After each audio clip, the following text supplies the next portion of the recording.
কি হবে বেঁচে থেকে অযথা বিদ্যা শিখে যদি না গড়তে পারি শোষণবিহীন সমাজটাকে? কি হবে বেঁচে থেকে, কি হবে বেঁচে থেকে? কি হবে ছাত্র সেজে চুমুকে সরদখানা যদি হয় বিদ্যালয়টা সন্ত্রাসীদের আড্ডাখানা? কি হবে ছাত্র সেজে চুমুকে সরদখানা যদি হয় বিদ্যালয়টা সন্ত্রাসীদের আড্ডাখানা? এর চেয়ে মরাই ভালো, দেশ ছেড়ে যাওয়াই ভালো। এর চেয়ে মরাই ভালো, দেশ ছেড়ে যাওয়াই ভালো। কি হবে ধোঁকা দিয়ে বিবেকটাকে? কি হবে বেঁচে থেকে অযথা বিদ্যা শিখে যদি না গড়তে পারি শোষণবিহীন সমাজটাকে? কি হবে কিতাবাদের তালিম দিয়ে মাদ্রাসাতে যদি ওই খবর কোরআন নিষিদ্ধ হয় আদালতে? কাফনের কাপড় মাথায় ময়দানে আয় ছুটে আয়, কাফনের কাপড় মাথায় ময়দানে আয় ছুটে আয়। বিলিয়ে দে না তোদের জীবনটাকে।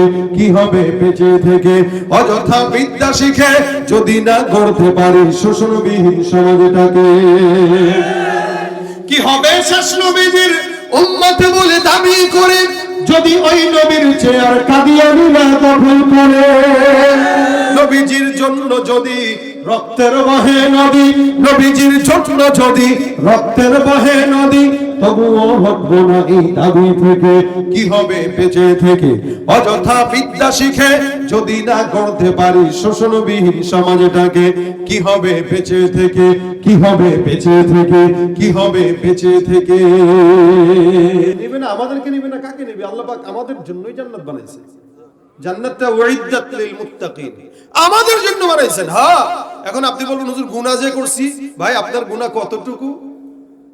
সমুদ্রের ফেনা, আসমান পরিমাণ, সাত আসমান সাত জমিন, তার চেয়েও বেশি দয়া আমার আল্লাহর আছে না নাই? আপনি আল্লাহ পাকের রহমত থেকে নিরাশ কেন হন? কেন নিরাশ হন? আল্লাহ বলছেন লা তাকুনাতু মির রাহমাতিল্লাহ, নিরাশ হওয়া যাবে। আপনার গুনাহ বেশি হইতে পারে কিন্তু আল্লাহর দয়া তার চাইতেও বেশি। আল্লাহ পাক বান্দাকে, গোটা দুনিয়ার সব বান্দাকে মাফ করে দিলেও আল্লাহর কোনো যায় আসে? হ্যাঁ, সুবহানাল্লাহ। আল্লাহ পাক ক্ষমা করার জন্য আসমানে বান্দাকে ডাক দেয়, আলা মিন মুস্তাগফির। এই চাওয়ালা কেউ থাকলে চাও, তুমি চাইতে দেরি করবা। নবী বলেন কেউ যদি তার দিল থেকে একবার বলে আস্তাগফিরুল্লাহ, সমুদ্রের ফেনা পরিমাণ গুনাহ থাকলেও আল্লাহ মাফ করে দেয়। বান্দার জন্য আল্লাহ পাক হাজারো রাস্তা খুলে রাখছে, আমরা চাইতে জানি না। আমরা যেই পরিমাণে আমাদের পীর আর নেতাদের পিছনে ছুটি আর ডাকি, ওই পরিমাণে আল্লাহকে ডাকলে সবাই আমরা বুজুর্গ থাকতাম। সবাই আমরা যেই পরিমাণে মানুষের গোলামি করি, এই পরিমাণে আল্লাহর গোলামি যদি করতাম তা আল্লাহ ওয়ালা হইতাম, বুজুর্গ থাকতাম, ওলি হয়ে যেতাম। কিন্তু আমরা আল্লাহকে ডাকতে জানি না। মুশকিলের এই জায়গায় ডাকাটা জানতে হয়। যখন মন চায় তখন ডাকেন, কোনো টেনশন নাই। আল্লাহ কয় তুই হেঁটে হেঁটে আগাবি, আমি তোমার দিকে দৌড়ায় দৌড়ায় আগাবো। আল্লাহ দৌড়াবে আমার দিকে। এটা তো আল্লাহ পাক কথাই দিয়ে রাখছেন। এই বান্দাটা এখন গেল, কয়টা খুন করছিল? 100টা। আলেম ডাক দিয়া বলে তুমি একটা কাজ করো, বহুদূর এখান থেকে উদাহরণস্বরূপ মনে করেন ঢাকা পর্যন্ত, ঢাকায় যাবা, 2-4 জন আল্লাহওয়ালা বুজুর্গ দেখবা, তাদের সোহবতে সময় লাগাবা, তাদের সঙ্গে আল্লাহর দরবারে মাফ চাবা। ইনশাআল্লাহ তওবার বরকতে আল্লাহ পাক তোমারে মাফ করে দিবেন। এই গুনাহগার চিন্তা করে কি এত সহজ মাফ চাওয়া? একজন কইলো মাফ নাকি সারা জিন্দেগিতেও পাবো না, মেরে আসলাম ওটা। আর এ কয় আল্লাহ নাকি আমাদের চাইলেই মাফ করে দিবে। 100 খুন এখানে কেউ করছেন? 100 খুন আছেন? একটা করছেন আছেন কেউ? থাকলেও তো বলে না। এটা বলার জিনিস, বলা দরকার নেই। আল্লাহর কাছে বলেন যে আল্লাহ আমি গুনাহ করছি, মাফ করে দিয়েন, ইনশাআল্লাহ মাফ করবে। তাহলে দেখেন এ বান্দা এখন হাঁটা দিছে, এখান থেকে মনে করেন ঢাকা পর্যন্ত যাবে। মনে করেন আছে হইলো 70 কিলো 60 কিলো রাস্তা। এই 60 কিলো রাস্তা বান্দা রওনা হইছে, বাসার থেকে সুন্দর করে গোসল করছে, আতর টাতর লাগাইছে, লাগায় রওনা দিয়ে দিছে। যেতে যেতে যেতে যেতে বান্দা মাত্র 20 কিলোমিটার রাস্তা গেল। আমার আল্লাহ ডাক দেয়া বলে আজরাইল যাও, এই বান্দার হায়াতটা এখানেই শেষ। আমি আল্লাহ পাক আদেশ করলাম তার জানটা কবজ করে নিয়ে আসো। আল্লাহর ফেরেশতা জিবরাইল বান্দার জানটা কবজ করে নেয়। হাদিস শরীফে পয়গম্বর বলেন নেককার বান্দাদের যখন জানটা কবজ হয়ে যায়, আল্লাহর ফেরেশতারা জান্নাতের কাপড় দিয়ে সুন্দর করে পেঁচায় রূহটাকে প্রথম আসমানে নিয়ে যায়। কোন ইমানদার বান্দা যদি নেককার থাকে, আমার আল্লাহ পাক রব্বুল আলামিন ওই নেককারের রূহটাকে প্রথম আসমান পর্যন্ত নেওয়ার পর আল্লাহর ফেরেশতারা সুন্দর করে সালাম দিয়া বান্দার জন্য আসমানের দরওয়াজা খুলে দেয়। এভাবে করে করে 2 নাম্বার 3 নাম্বার 4র্থ 5ম 6ষ্ঠ 7ম সমস্ত আসমানের দরজা খুলে দেয়। আমার আল্লাহ পাক রব্বুল আলামিন বলেন, এই বান্দাটা নেককার, তার রূহটাকে ইল্লিয়িনে রেখে দাও। এবার ফেরেশতারা সুন্দর করে বান্দার জন্য ঘোষণা দেয়, নাম কানামাতিল আরুস, এ নেককারী বান্দা, আল্লাহ পাক রব্বুল আলামিনের আদেশে তোমাকে ঘোষণা করা হলো, কবরের ভিতরে এমন ভাবে ঘুমাও যেন তুমি বাসর রাতে একজন স্বামী স্ত্রী আরাম করার পর যেমনে ঘুমায়, ওই বান্দা এরকম করে আরাম করে ঘুমাও, কিয়ামত পর্যন্ত তোমাকে কোনোদিন কেউ বিরক্ত করবে না। আল্লাহর বান্দা এবার জান্নাতের ভিতরে জান্নাতের বিছানা বান্দার কবরে বিছানায় দেওয়া হয়। আল্লাহর ইমানদার বান্দা কবরে ঘুমায়, বান্দার কবরের সঙ্গে জান্নাতের সঙ্গে ছোট্ট একটা রাস্তা আমার আল্লাহ করে দেয়। এই ইমানদার বান্দা এবার ওই জায়গায় আরামে ঘুমায়, আর বেঈমানদের হালত তো হয় ভিন্ন। আসমানের দরজা খোলা হয় না, যার কারণে গন্ধ ছড়ায়, দুর্গন্ধ ছড়ায়। আল্লাহ পাক ওইটাকে আসমান থেকে আছাড় দিয়ে ফেলে দেয়। এটা যখন কবরে আসে, বান্দাকে প্রশ্ন করার জন্য বান্দার ফেরেশতারা রেডি হয়ে যায়। এরপরে আযাব শুরু হয়ে যায়। পয়গম্বর যখন জবাব না পারে, এই বদকার বান্দার কবরে এমন ভাবে আযাব হয়, আল্লাহ পাক ফেরেশতার হাতের ভিতরে লোহার হাতুড়ি ধরায় দেয়। নবী ডাক দিয়া কয়, একটা আঘাত যদি ওই হাতুড়ি দিয়া জমিনের মধ্যে লাগতো, জমিনের সমস্ত পাহাড়গুলো ধুলির মতো উড়া শুরু করে দিত। নাউযুবিল্লাহ। এই বান্দাকে আল্লাহ পাক একের পর এক আঘাত দিতে থাকবে। এটা হলো গুনাহগারদের হালত। এই বান্দা যেহেতু 100টা খুন করলো, বান্দার আত্মাটা কোন জায়গায় যাবে? আমার আল্লাহ পাক রব্বুল আলামিনের বান্দার আত্মাটা নিয়ে ফেরেশতাদের মধ্যে দ্বন্দ্ব। একদল কয় জান্নাতে যাবে, আরেক দল কয় জাহান্নাম। কেন জান্নাতে কেন জাহান্নামে? 2 দলের ভিতরে দ্বন্দ্ব। এই বান্দাটা 100টা খুন করলো, আল্লাহর কাছে তওবা করতে পারে নাই, যার কারণে আল্লাহর বান্দাটা জাহান্নামে যাবে। আর জান্নাতের ফেরেশতারা কয় না না, তওবা করার কারণে জান্নাতে যাবে। নবী করিম সাল্লাল্লাহু আলাইহি ওয়াসাল্লাম বলেন, কেউ যদি কোনো নেক কাজের নিয়ত করে, মান হাম্মা বিহাসানা, নবী বলেন কেউ কোনো নেক কাজের নিয়ত করার পর আল্লাহ পাক রব্বুল আলামিনের হাবিব বলেন, নেক কাজটার নিয়ত করলো কিন্তু নেক কাজ করতে পারে নাই, রাসূল বলেন ওই নিয়তের বরকতে আল্লাহ পাক রব্বুল আলামিন বান্দার আমলনামায় পরিপূর্ণ সওয়াব দান করে দিবেন। সুবহানাল্লাহ। নিয়ত করলেন ফজরের নামাজ পড়বো ইনশাআল্লাহ, নিয়ত করছেন, কিন্তু হয়তো কেউ ঘুমের কারণে উঠতে পারেন নাই, নামাজ না পড়ার গুনাহ তো হবেই, কিন্তু নিয়ত যে করছেন, নিয়তের বরকতে এই সারা রাত আপনার আমলনামায় সওয়াব আল্লাহ লিখে দিবেন, পরিপূর্ণ নেকি দান করে দিবেন। এটা হলো নেককারদের কাজ, নেককারদের আল্লাহর তরফ থেকে তোহফা। এই বান্দারা নিয়ত করলো কিন্তু তওবা করতে পারে নাই। 2 দল ফেরেশতার ভিতরে দ্বন্দ্ব দেখার পর আমার আল্লাহ ডাক দেয়া কয়, ফেরেশতা এই 2 দল ফেরেশতার ভিতরে সমাধান দাও। আল্লাহর ফেরেশতা একজন সমাধান দেওয়ার জন্য আসে, ডাক দেয়া বলে, কি সমস্যা? বলে এই সমস্যা। আমি সমাধান জন্য আসলাম। বান্দার বাসার থেকে তওবার রাস্তা পর্যন্ত যে গেল, আমি তওবার রাস্তাটা তোমাদের সামনে মাপবো। যদি বান্দার বাসার থেকে তওবা দূর পর্যন্ত রাস্তা বেশি হয়, এই বান্দা জান্নাতি, আর রাস্তা যদি কম হয় বান্দা জাহান্নামী। 60 কিলোমিটার রাস্তার মধ্যে মাত্র 20 কিলোমিটার রাস্তা গেল, কম না বেশি গেল? মাত্র 20 কিলোমিটার রাস্তা। ফেরেশতারা কয় রাস্তাটা মাপো। আল্লাহর ফেরেশতা রাস্তা মাপা শুরু করে দেয়। ফেরেশতারা তো জানে না বান্দা বেশি গেল নাকি কম গেল, আমার আল্লাহ জানে, আর ওই বান্দাটাও জানে। আমার আল্লাহ ডাক দেয়া কয়, জমিন আমি আল্লাহ পাক রব্বুল আলামিন আদেশ করলাম, আমার বান্দাটা তওবার রাস্তা পর্যন্ত যদিও কম গেল, তুমি জমিন আমি আল্লাহর কথা শুনো, তুমি আমার গোলাম। আমি আল্লাহ পাক রব্বুল আলামিন আদেশ করলাম, হে জমিন এই বান্দাটা বাসার থেকে তওবার রাস্তা যদিও কম গেছে, আমি আল্লাহ পাক বললাম বান্দার রাস্তাটা দীর্ঘ লম্বা হয়ে তুমি সোজাসুজি বান্দার জান্নাত পর্যন্ত চলে যাও। আমার আল্লাহ আদেশ দেওয়ার পর জমিন লম্বা হয়ে বান্দার জান্নাত পর্যন্ত চলে গেল।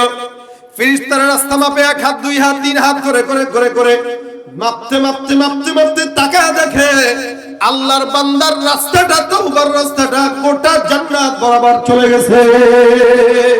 बंदगाने खास अल्लामुल गुयूब दरजहा जाने जवासीसुल कुलूब ज़िमसर शबो ए पीराहन शनीदी चरादर चाहे किनानश नदीदी। আমার আল্লাহ পাক রব্বুল আলামিন বান্দাকে বিপদের মধ্যে একা ছেড়ে দেন না। এ মুসলমান, এই বান্দাটা যদিও নেক কাজ করে নাই কিন্তু নেকের নিয়ত করলো। বনি ইসরাইলের উম্মত, আখিরি নবীর উম্মত হইলো একটা কথা ছিল, কিন্তু বনি ইসরাইলের উম্মত হওয়ার পরেও আল্লাহর নবী বলেন এই বান্দাকে তাওবার নিয়তের বরকতে আমার আল্লাহ মাফ করে দিয়েছে। এ মুসলমান, আমরা আখির নবীর উম্মত হওয়ার পর যদি আমার আল্লাহর কাছে মাফ চাই, আপনাকে আমাকে তো তার আগে আগে মাফ করে দিবেন। সুবহানাল্লাহ। হাসান বসরি রাহমাতুল্লাহ আলাইহি, উনি একবার উনার একটা খানকার মধ্যে বসা একজন মানুষ ঢুকলো। ঢুকার পরে ডাক দেয়া কয়, হুজুর আমার জীবনে এমন কোনো গুনাহ নাই যেই গুনাহ করি নাই। চুরি করছি, ডাকাতি করছি, সন্ত্রাসী করছি, মানুষ হত্যাও করছি, এমন কোনো গুনাহ নাই করি নাই। এমন ছোট্ট আমল দেন যে আমলের কারণে আল্লাহ পাক আমাকে মাফ করে দিবেন। হাসান বসরি বলেন, যাও যাও, ছোট্ট আমল হইল আস্তাগফিরুল্লাহ।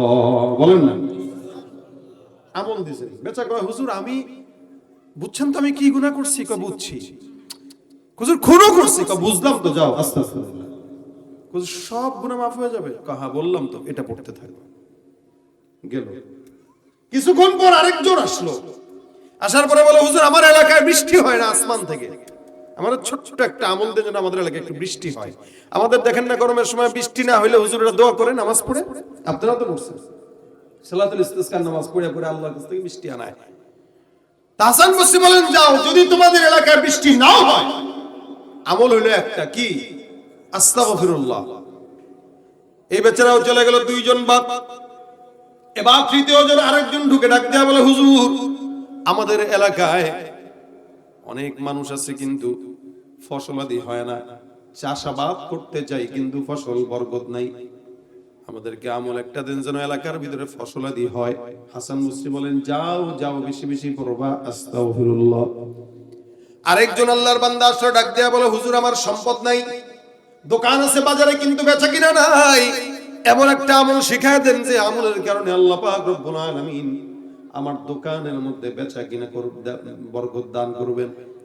হাসান বসরি রাহমাতুল্লাহি আলাইহি কয়, যাও যাও, বেশি বেশি পড়বা আস্তাগফিরুল্লাহ। আরেকজন আল্লাহর বান্দা এসে বলে, হুজুর আমার এলাকার ভিতরে আমি নিজে বিয়ে করছি, অনেক মানুষরা আছে যাদের সন্তান হয় না, এমন একটা আমল দিয়া দিন যে আমলের কারণে আল্লাহ পাক সন্তান দান করবেন।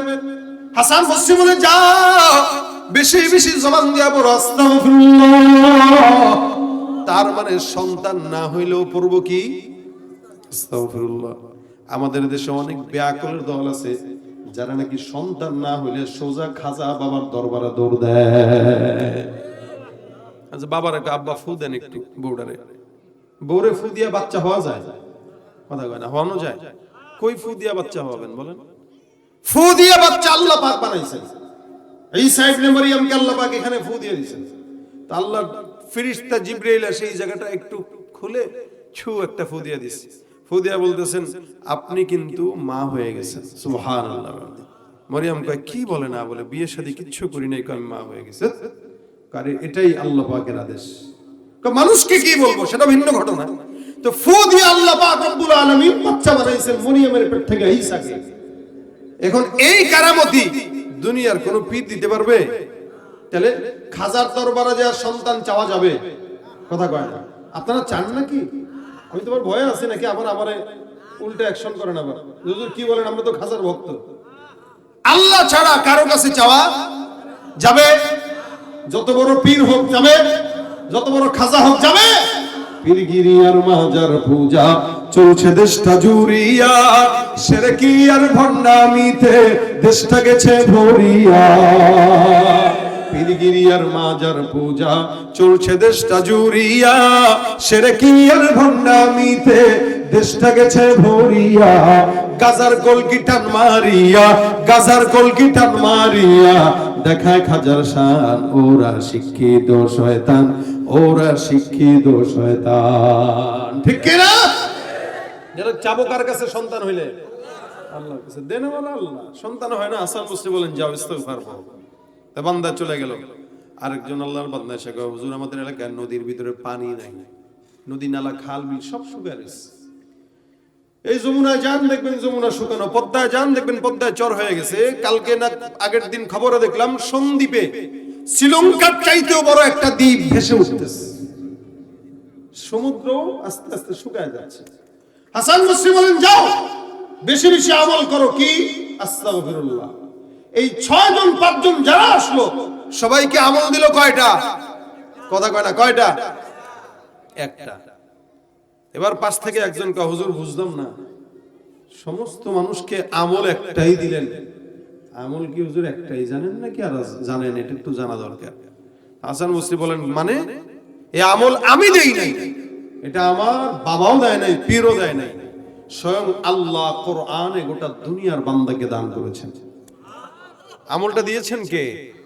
আল্লাহ। গোটা দুনিয়ার বান্দাকে আল্লাহ পাকে আমলটা দান করেছেন। এজন্য হাসান বসরি রাহমাতুল্লাহ আলাইহি বলেন শোনো, আল্লাহ পাক কোরআনে বলেন ফাকুল তুস্তাগফিরু রাব্বাকুম ইন্নাহু কানা গফফারা, ফাকুল তুস্তাগফিরু রাব্বাকুম ইন্নাহু কানা গফফারা।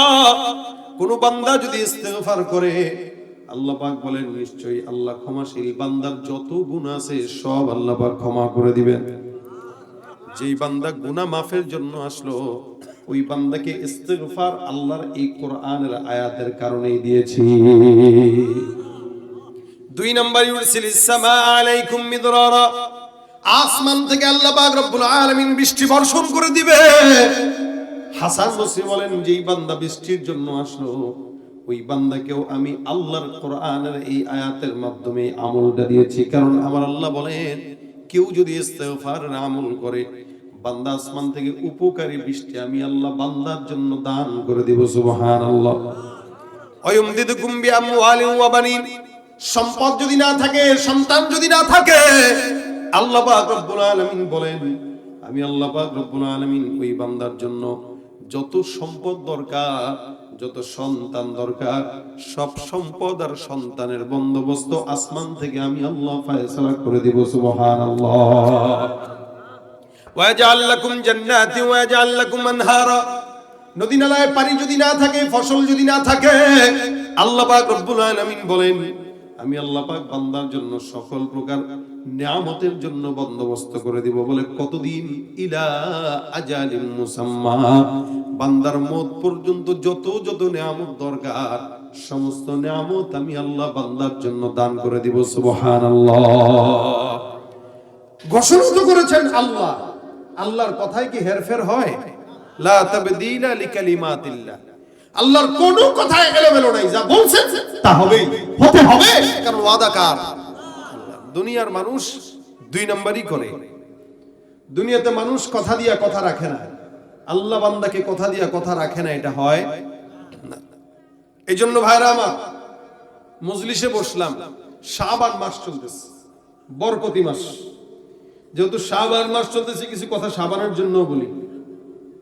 রাসূল সাল্লাল্লাহু আলাইহি সাল্লাম এই শাবান মাসে বেশি বেশি রোজা রাখতেন। আম্মা জান আয়েশা বলেন আমি অন্য কোন মাসে এমন রোজা রাখতে দেখি নাই যেটা শাবানে দেখতাম। সাহাবারা আরজ করলেন ইয়া রাসূলুল্লাহ শাবান মাসে আপনি কেন এত রোজা রাখেন?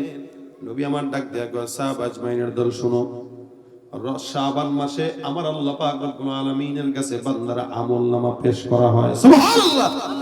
আমরা যে আমল করি এই আমলগুলো শাবানে আল্লাহর কাছে পেশ হয়।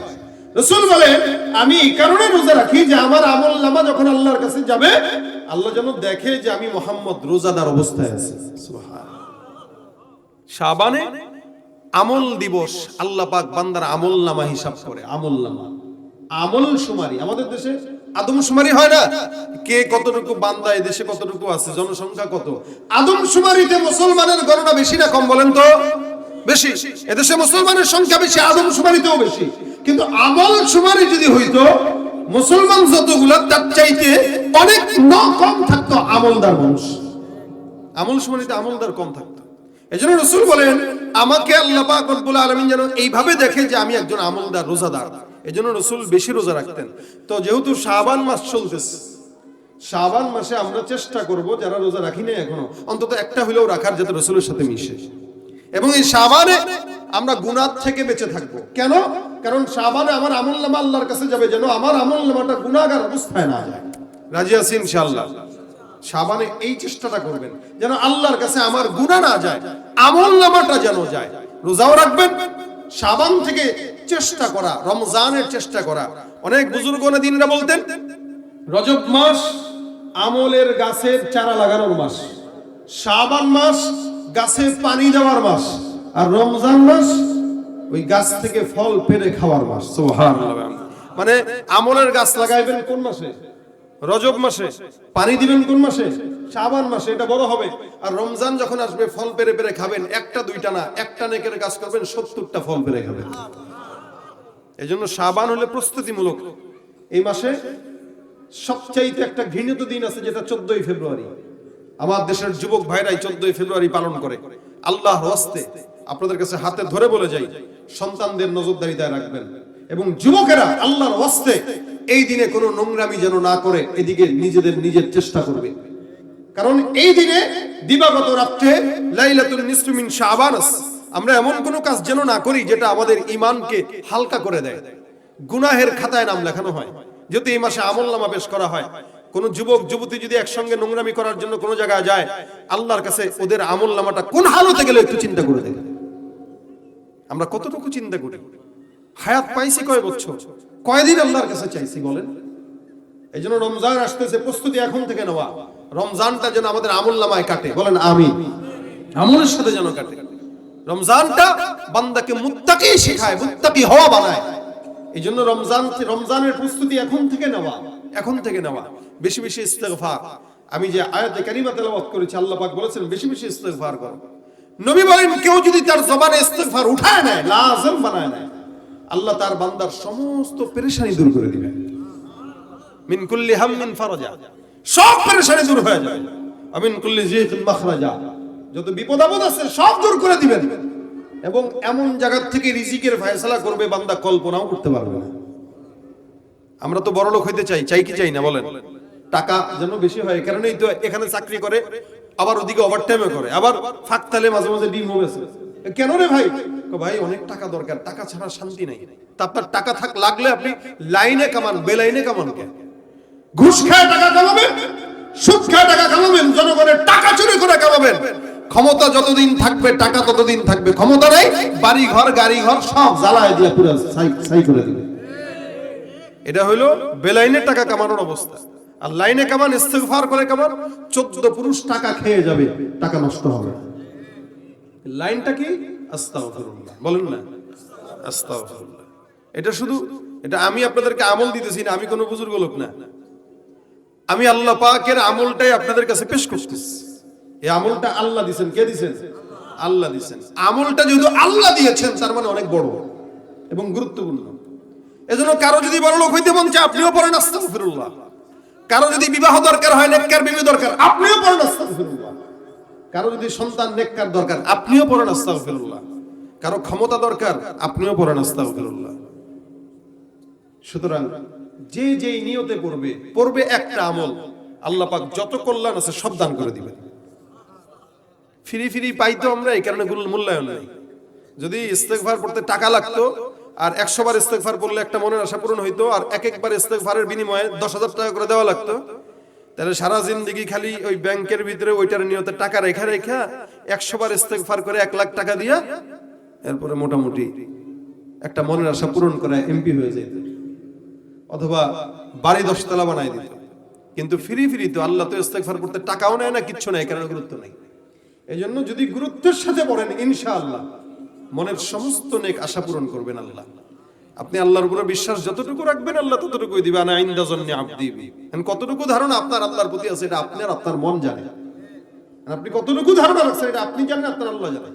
এই কারণে আজকে থেকে আমি আপনাদের সামনে খুব সাবলীল ভাষায়, একদম ভাঙা কথায় কিছু কথা বললাম। আপনারাও নিরিবিলি, আমিও নিরিবিলি ওয়াজ শোনায় দিলাম। এই নিরিবিলি ওয়াজটা বাসা পর্যন্ত না, মরণ পর্যন্ত রাখবেন ইনশাআল্লাহ। বিপদে পড়ছেন, কোন নেতার কাছে যাওয়া দরকার নাই, হুজুরের কাছে যাওয়া দরকার নাই, পীরের দরবারে দৌড়ানোর দরকার নাই, খালি জবানটা খুলে পড়েন আস্তাগফিরুল্লাহ। কি পারবেন ইনশাআল্লাহ? আস্তে না জোরে? জোরে বলেন না। আমি নিয়ত করছি আমি করব, কারা কারা করবেন একটু নিয়তটা করে হাতটা উঠায় দেন। আল্লাহ তৌফিক দান করো। এই যে নিয়ত করছেন, নিয়তটার জন্য হাতটা উঠায় একটু কষ্ট দিলাম আর কি, কিন্তু এই কষ্ট হইলেও কাতাবাল্লাহু লাহু হাসানাতান কামিলা, আমলনামায় সওয়াব লেখা হয়ে গেছে। রমজান আসতেছে, এখন থেকেই নিজেকে পবিত্র বানায় নেন, যে রমজানটা যেন পবিত্রতার সাথে কাটে। বেশি বেশি যেন ভাজা পোড়া 2 নম্বর জিনিস দিয়ে খাওয়াইতে পারে, এই নিয়ত করেন। হ্যাঁ, আমাদের দেশের মানুষ তো রমজান আসলে ধান্দাবাজি করে বেশি। সারা দেশ, দুনিয়ার সমস্ত দেশের মানুষগুলো রোজাদারদেরকে খেদমত করে, একমাত্র বাঙালি জাতি বেহায়ার জাত যারা রমজান মাসে রোজাদারদের উপর জুলুম করে, ডাল চাল সবকিছুর দাম বাড়ায় দেয়। এলো এই বেহায়া জাতি। এই যে আপনি যদি ব্যবসায়ী হন, রোজাদারদের জন্য আপনি আসান করেন, আল্লাহ আপনার জন্য আসান করবে। আল্লাহ পাক যেন আমাদেরকে এই কথাগুলো মানার তৌফিক দান করেন। ইস্তিগফার জবানে উঠাবো, নিজে একা না। নবী বলেন ইন্নী লা আস্তাগফিরুল্লাহ, প্রত্যেকদিন আমি নিজে ইস্তিগফার করছি 100 বার। কয়বার? 100 বার। রাসূল যদি নিষ্পাপ নবী হওয়ার পরে 100 বার পরে, আমাদের 1 কোটি বার পড়া দরকার, 1 কোটি বার। কিন্তু আমরা করি একবারও না।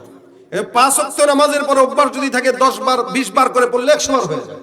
নিজে পড়বেন, নিজের বিবিকে বলবেন, রান্না করবা ইস্তিগফার করো, বাচ্চাকে দুধ পান করাইতেছো ইস্তিগফার করো, যে হালতে আছে ইস্তিগফার করো। এটা নিজের ঘরের ভিতরে আমলি মুহাসাবা করবেন। ভাই, আমাদের ঘরে আমলি মুহাসাবা নাই। এই যে মোবাইল আসছে, এই মোবাইলটা এসা স্বামী স্ত্রীর সম্পর্কও দূরে ঠেলে দিছে, ইবাদত বন্দেগীও দূরে ঠেলে দিছে, কোরআন তেলাওয়াতও দূরে ঠেলে দিছে, জাহান্নামকে কাছে ঘরে ঢুকে দিছে।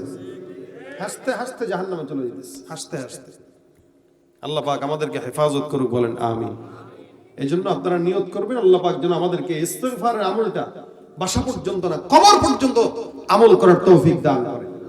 এই শেষ পর্যন্ত বসার পরে এই কথাটা যদি বাসা পর্যন্ত নেন, এই জায়গাটাই কামিয়াবি, অন্য কোনো কিছু না। মাহফিলটার সার্থকতা এখানেই।